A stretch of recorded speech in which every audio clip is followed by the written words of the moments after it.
So this book, my novel, Working Theory of Love, it's about a sort of disaffected 30-something San Franciscan who during the day is using his deceased father's journals. He's inputting them to make the first sentient computer.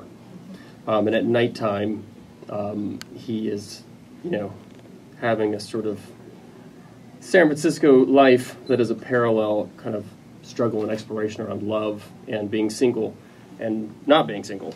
And so the only thing I really want to say about this scene that I'm about to read, it's fairly early on in the book. It happens around here, which is one reason I picked it. And Rachel, the other character, is his current love interest. She's much younger. He's embarrassed about the age difference. And she's involved in a kind of intentional cultish community called Pure Encounters. This is their second date, and she has insisted that they dress up and go eat oysters. So that's where we are. You can hear me. Good.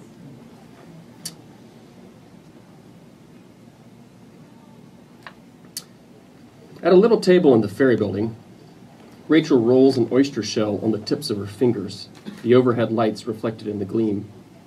The oysters are beautiful specimens from Point Reyes, silvery and plump.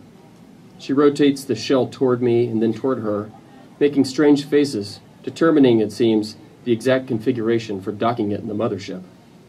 You've had oysters before, I say. I have to raise my voice. The restaurant is as crowded as a stock exchange. I forgot how to do it. What kind of oysters did you have last time? I don't know, like these, maybe with some cheese on them. You sure you're not thinking of nachos? Her expression tightens, becomes prim. She sets the shell down, unwraps a knife from the napkin, and tries to cut the oyster free-handed. It slides up to the left lip of the shell, and then to the right, like a skateboarder in a half-pipe. Then the shell tips, and in a great clanking of utensils on bare plate, she chases the oyster off the plate and onto the table. A bright red blush spreads from her shoulder to her hairline.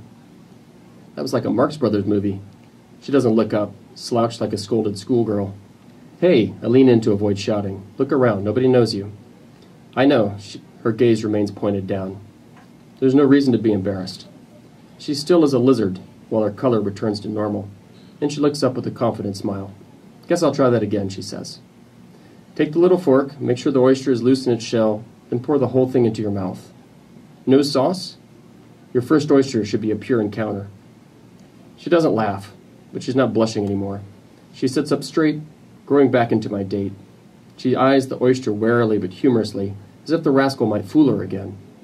I lean back, absorbed in the roar of human chatter. I appreciate her quick recovery. It suggests a strength in her I wouldn't have guessed. In my mind, I draw a black box around her, framing the moment like a photograph.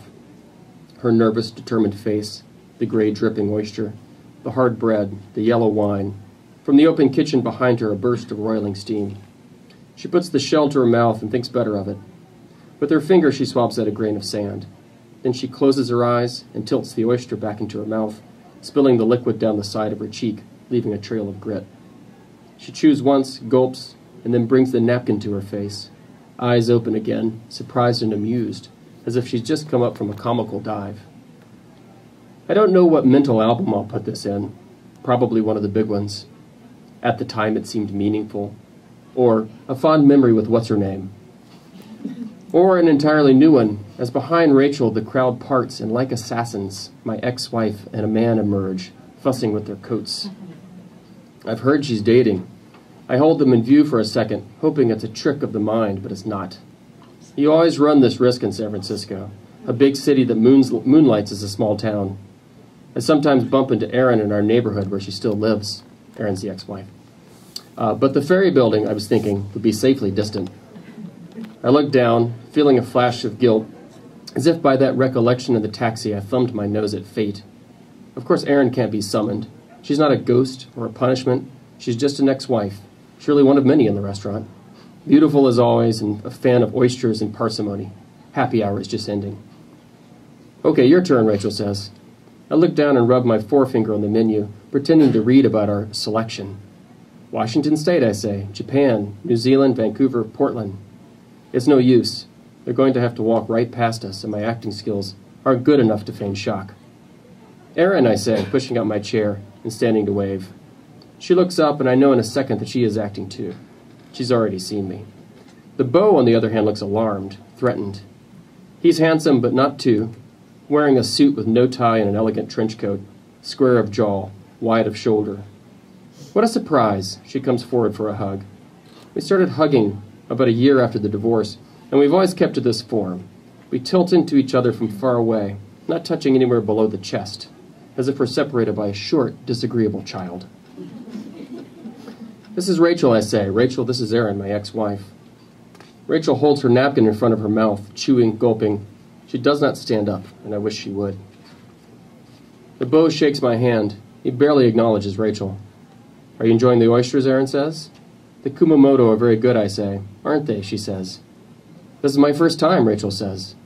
Erin and her date are very still. They don't seem to know what to make of this comment. And she lives in Bolinas, I say.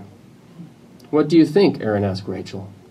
Rachel looks from Erin to the beau. She seems panicked. Verdict's out? It took me a while as well, Erin nods. I don't know if this is mercy or just Erin. She is a true blue literalist Californian. Maybe she hadn't even considered a savage remark. We prefer them at Swan's, the beau says. With relief, I see what I can dislike about him. He has a voice I don't think Erin would have put up with 10 years ago. Self-satisfied, aggressively confident. Of course, 10 years ago, she was putting up with my voice. Thank you.